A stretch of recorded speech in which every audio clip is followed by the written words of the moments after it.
यह जानने के बाद कि दूसरी तरफ से कोई और नहीं नताशा ने उसे कॉल किया है, काव्या काफी ज्यादा चौंक जाती है उसकी, और नताशा में तो कोई ज्यादा बातें भी नहीं हुई, फिर ऐसे क्यों नताशा उसे कॉल कर रही है?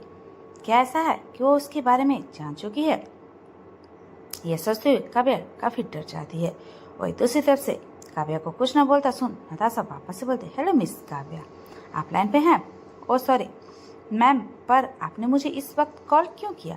अभी तो मैं ऑफिस का कोई काम कर घर बिल्कुल भी नहीं करती ऑफिस का काम, लेकिन आप अपने बॉस की तो बहुत सारी काम करती हैं। नताशा की ऐसी टेढ़ी बोलने गए शब्दों को सुन काव्या को थोड़ा डर लगता है। ऐसा लग रहा था जैसे नताशा उसकी और हर्षवर्धन के रिश्ते के बारे में जान चुकी थी। काव्या थोड़ा घबरा जाती है। वही दूसरी तरफ से काव्या की घबराहट नताशा समझ सकती थी, इसलिए तुरंत से वो काव्या से बोलते, हेलो मिस काव्या, मैं आपसे मिलना चाहती हूँ। मुझे लगता है हम दोनों को मिलकर कुछ मैटर के बारे में बात करना जरूरी है, इसलिए। लेकिन अभी नताशा अपनी बात खत्म कर पाते उससे पहले काव्या नताशा को रोकते हुए बोलती है, सॉरी मिस नताशा, लेकिन हम क्यों मिले? मैं तो आपको सही से जानते भी नहीं, और जहाँ तक मुझे लगता है हम इतने अच्छे दोस्त नहीं बने कि हम दोनों कहीं बाहर मिले, लेकिन मुझे लगता है हमें मिलना चाहिए, क्योंकि ऐसी बहुत सी बातें हैं जो आप नहीं चाहती होंगी कि मैं लोगों के सामने मिलते आपसे करूं, इसलिए मैं आपको एड्रेस से भेज देती हूँ, कल वक्त पर आ जाइएगा। काव्या ने इतना बोलने के बाद बिना काव्या के जवाब सुने नताशा कॉल रख देती है। यह देख काव्या को काफी गुस्सा आता है। वो गुस्से में अपनी फोन को देखती है। क्या ऐसा था कि नताशा को उसकी और हर्षवर्धन के बारे में पता चल गया था? लेकिन फिर भी वो उससे क्यों मिलना चाहती थी? आखिर अगर वो कुछ जान भी गई तो उसे इस बारे में हर्षवर्धन से बात करनी चाहिए, क्योंकि उसके इस रिश्ते में उसकी कहा कुछ चल रही थी। यही सब सोचते हुए काव्या जाकर बिस्तर पर लेट जाती है। वैसे तो काव्या की आंखों में नींद उड़ गई थी, और अभी उसका और हर्षवर्धन का रिश्ता भी सही नहीं चल रहा था। काव्या काफी ज्यादा घबराई हुई थी। दूसरे दिन काव्या ऑफिस आती है तो उसका ऑफिस में मन नहीं लगता। बार बार हर्षवर्धन के केबिन की ओर देख रही थी, लेकिन उसे हर्षवर्धन सुबह से ही अपने केबिन से बाहर नहीं दिखता। काव्या भी काम कर रही थी कि तभी उसके मोबाइल पर नताशा का मैसेज आता है। यह एक रेस्टोरेंट का लोकेशन था। वैसे तो काव्या ने पहले डिसाइड की थी कि वो नताशा से नहीं मिलेगी, लेकिन नताशा के बोले इस बात को सोचने के बाद काव्या भी नहीं चाहती थी होगी कि वो सभी के सामने ये सब बातें करूं। काव्या मजबूर फील कर रही थी। अगर नताशा उसकी और हर्षवर्धन के रिश्ते के बारे में जानती है तो काव्या यह कभी नहीं चाहेगी कि नताशा ये सारी बातें सभी लोगों के सामने करे। इसलिए लंच के वक्त अपने ऑफिस से काव्या सीधा से नताशा को मिलने उसे रेस्टोरेंट में पहुंचती है। काव्या जैसे रेस्टोरेंट में गेट को खोल अंदर पहुंचती है, उसकी नजर रेस्टोरेंट के विंडो के पास बैठी खूबसूरत लड़की के ऊपर जाती है। यह कोई और नहीं नताशा थे, हर्षवर्धन राणा की गर्लफ्रेंड। नताशा काफी खूबसूरत थी, और तो और उसके पहनावे और बैठने के तरीके भी काफी खूबसूरत था। उसे कोई भी लड़का काफी जल्द अट्रैक्ट हो जाता, जैसे उसका रुतबा और सुंदरता था। काव्या काफी उम्मीद भी नहीं कर सकती थी कि वो नताशा के साथ ऐसे मीटिंग करने आई है, लेकिन अब वो आ चुकी है न चाहते हुए भी। वो धीरे धीरे काव्या नताशा के टेबल के सामने खड़ी हो जाती है। अभी नताशा कॉफी पी रही थी। काव्या को देखती तुरंत से वो उसे बैठने का इशारा करते हुए बोलती है, थैंक यू मिस काव्या, वैसे मुझे नहीं लगा था ये आप आ जाएंगे। वैसे अभी आप क्या पीना पसंद करेंगे? नहीं, मुझे कुछ नहीं पीना मिस नताशा, मुझे काम है। क्या आप जल्दी से मुझे नहीं बता सकते कि आपने मुझे यहाँ पर क्यों बुलाया? काव्या को ऐसे घबराते देख नताशा के चेहरे पे एक छोटी सी शैतानी मुस्कान आ जाती है। वो खुद काव्या को स्ट्रेट बात करने आई थी।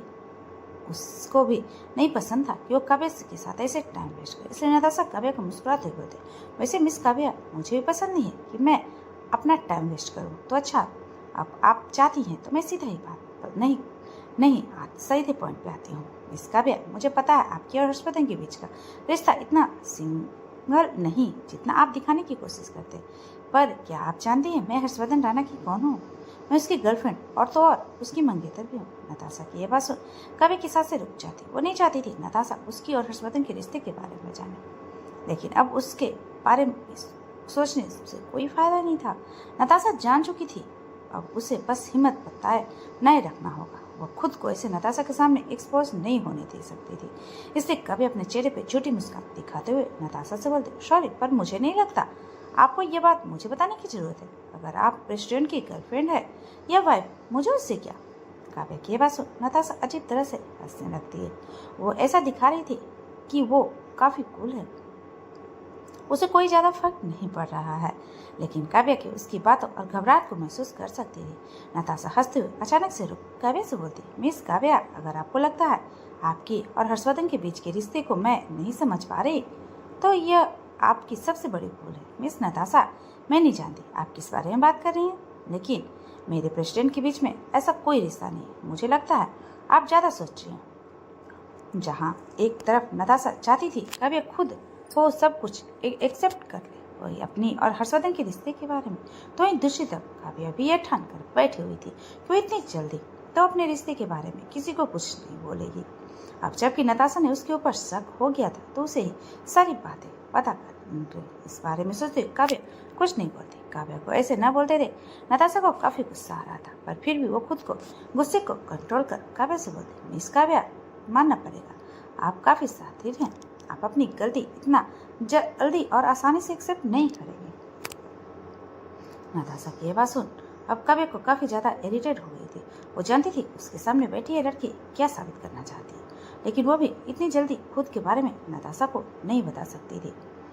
इसलिए काव्या तुरंत से उस चेयर से उठते हुए नताशा से बोलती, सॉरी मिस नताशा, पर आपको पता होगा मेरे जैसे ऑफिस वर्कर्स के लिए छुट्टी के बाद भी घर जाकर खाना बनाना पड़ता है, इसलिए मुझे जाना चाहिए। इतना बोलते हुए काव्या जैसी ही कहा वहां से जाने वाली थी, तुरंत से उसके पीछे से नताशा की गुस्से भरी आवाज आती, काव्या, मिस काव्या, आपको पता होना चाहिए मैं कौन हूँ और मैं क्या कर सकती हूँ। हर्षवर्धन मेरे लिए बहुत ज़्यादा इम्पोर्टेंट है, उसको तो मैं किसी को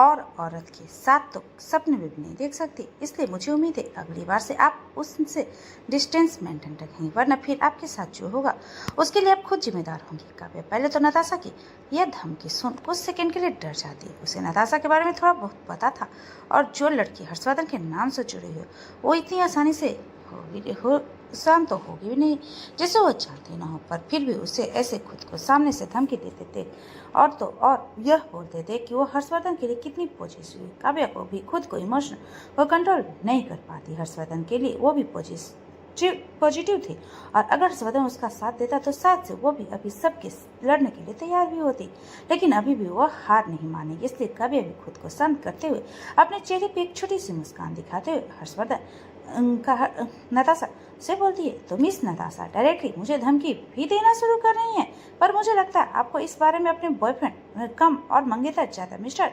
हर्षवर्धन राणा से बात करनी चाहिए। मैं एक मामूली एम्प्लॉय हूँ, लेकिन अगर प्रेसिडेंट खुद मुझे सामने से अप्रोच करेंगे तो मेरे लिए भी थोड़ा उनसे छुटकारा पाना आसान नहीं होगा। इतना बोलते मिस नताशा के जवाब सुने काव्या सीधे से रेस्टोरेंट से बाहर निकल जाती, बिना पीछे मुड़े और बिना ये देखे कि नताशा कुछ बोल रही है या क्या कर रही है। काव्या जान गई थी कि नताशा अब उसके और हर्षवर्धन के रिश्ते के बारे में जान चुकी है, इसलिए तो वो आज उसे अपने बॉयफ्रेंड से दूर रहने के लिए बोल रही थी।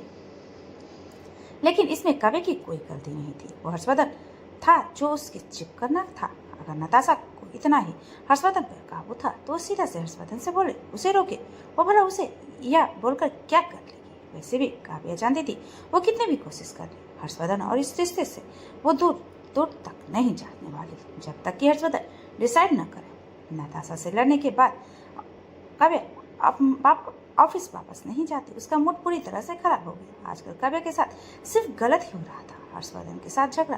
दूसरी तरफ ऑफिस में जब से हर्षवर्धन उसके लिए उस फीमेल स्टाफ को निकाला था, तब से हर रोज कोई न कोई था जो काव्या को परेशान करने के लिए उसके साथ कुछ ऐसा करता था जिससे काव्या को काफी ज्यादा प्रॉब्लम फेस करना पड़ता था। और तो और हर्षवर्धन की गर्लफ्रेंड भी उसके सामने आ गई, जो अब उससे लड़ने के लिए तैयार हो गई।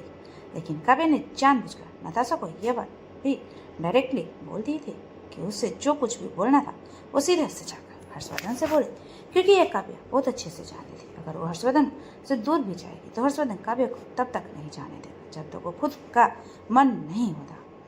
इसलिए उससे कुछ भी करना संभव नहीं था।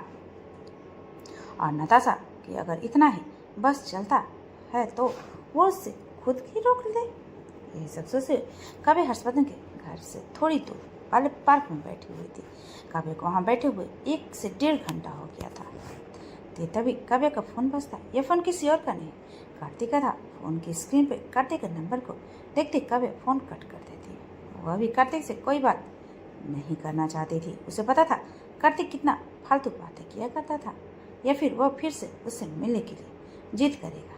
वही काव्य इस बात के लिए अभी बिल्कुल भी तैयार नहीं थी। उस दिन की तरह आज फिर से जब उस पार्क की वो चौकीदार पार्क बंद करने वाले होते तो काव्य क्यों यहाँ से जाने की रिक्वेस्ट करते हैं। उसकी बात मान काव्य सीधे से घर चली जाती है। अभी वह घर खाली था। ऐसा लग रहा था जैसे हर्षवर्धन अभी भी अपनी कंपनी में से नहीं आया था। ये देख काव्य जल्दी से अपने लिए थोड़ा सा खाना बना उसे खाने बैठ जाती है। उसने हर्षवर्धन के लिए भी खाना बना के रख दिया थे।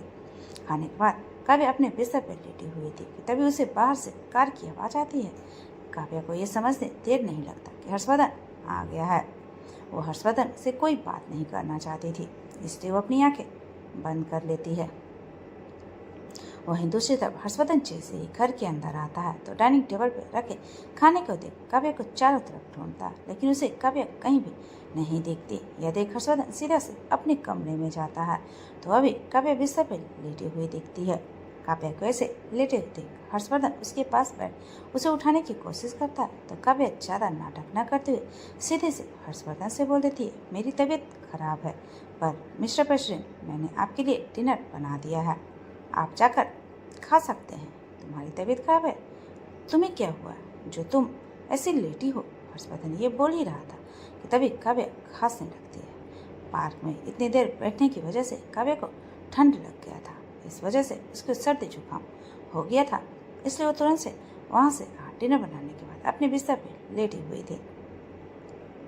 वहीं काव्य को ऐसे खांसते देख हर्षवर्धन उसका मजाक उड़ाते हुए बोलता, मानना पड़ेगा हफ्ते में 5 दिन तो तुम खुद ही को बीमार ही रखती हो, ऐसा क्यों मिस्टर प्रेसिडेंट? इसमें मेरी कोई गलती नहीं है। मुझे लगता है ऐसा मेरा शरीर ही है, इससे मैं कुछ नहीं कर सकती। क्यों नहीं कर सकती? तुम्हें एक्सरसाइज करना चाहिए, सही वक्त पे खाना चाहिए। काव्य हर्षवर्धन के यह बोलते देख अपना मुंह अजीब तरीके से बनाते बोलते, मिस्टर प्रेसिडेंट हम जैसे ऑफिस वर्कर्स के लिए सुबह 8 बजे से शाम 4-6 बजे तक तो काम करने के बाद एक्सरसाइज का वक्त ही नहीं मिलता, पर यह आप नहीं समझ पाएंगे। काव्य हर्षवर्धन से काफ़ी गुस्से भरी आवाज़ में बोलती है, लेकिन हर्षवर्धन उसकी इस गुस्से को देखने के बाद भी काव्य का मजाक करते हुए बोलता, कोई बात नहीं, ज़्यादा टेंशन लेने की जरूरत नहीं है। तुम्हारे पास मेरे जैसा हस्बैंड, हैंडसम और इतना स्ट्रॉन्ग बॉयफ्रेंड है तो तुम्हें बहुत अच्छे से वो बेड एक्सरसाइज करवाएगा। तो दोस्तों स्टोरी कैसी लगी? स्टोरी अच्छी लगी तो प्लीज़ वीडियो को लाइक करें, चैनल पर नए तो चैनल को सब्सक्राइब